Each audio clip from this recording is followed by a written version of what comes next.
حدیث میں آیا ہے کہ تم اموا نہ بنو، یعنی تم یہ نہ کہو کہ دوسرا شخص تمہارے ساتھ جو سلوک کرے گا وہی سلوک تم اس کے ساتھ کرو گے۔ اس کے بجائے تمہارا طریقہ یہ ہونا چاہیے کہ اگر کوئی شخص تمہارے ساتھ برا سلوک کرے گا تب بھی تم اس کے ساتھ اچھا سلوک کرو گے۔ سنن ترمذی، رقم الحدیث 2007۔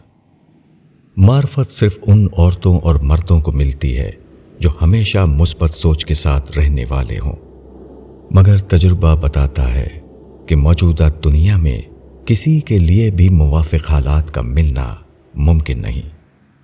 ایسی حالت میں مثبت سوچ پر قائم رہنے کا فارمولہ صرف ایک ہے، اور وہ ہے یک طرفہ اخلاقیات، یعنی یک طرفہ طور پر دوسرے کے ساتھ اچھا سلوک کرنا، خواہ وہ اچھا سلوک کرتا ہو یا برا سلوک۔ معرفت صرف اس سینے میں جگہ پاتی ہے جو مکمل طور پر منفی احساس سے خالی ہو۔ جس دل کے اندر نفرت اور غصہ اور انتقام موجود ہو، اس دل میں کبھی معرفت جگہ نہیں پائے گی۔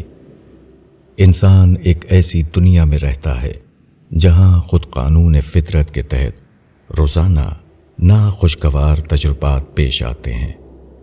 ایسی حالت میں کسی آدمی کے لیے معرفت کے حصول کا ذریعہ صرف یہ ہے کہ وہ اپنے اندر یہ صلاحیت پیدا کرے کہ وہ منفی تجربے کو مثبت سبق میں تبدیل کر سکے۔ وہ ناخوشگوار حالات میں بھی اپنی مثبت سوچ پر قائم رہے۔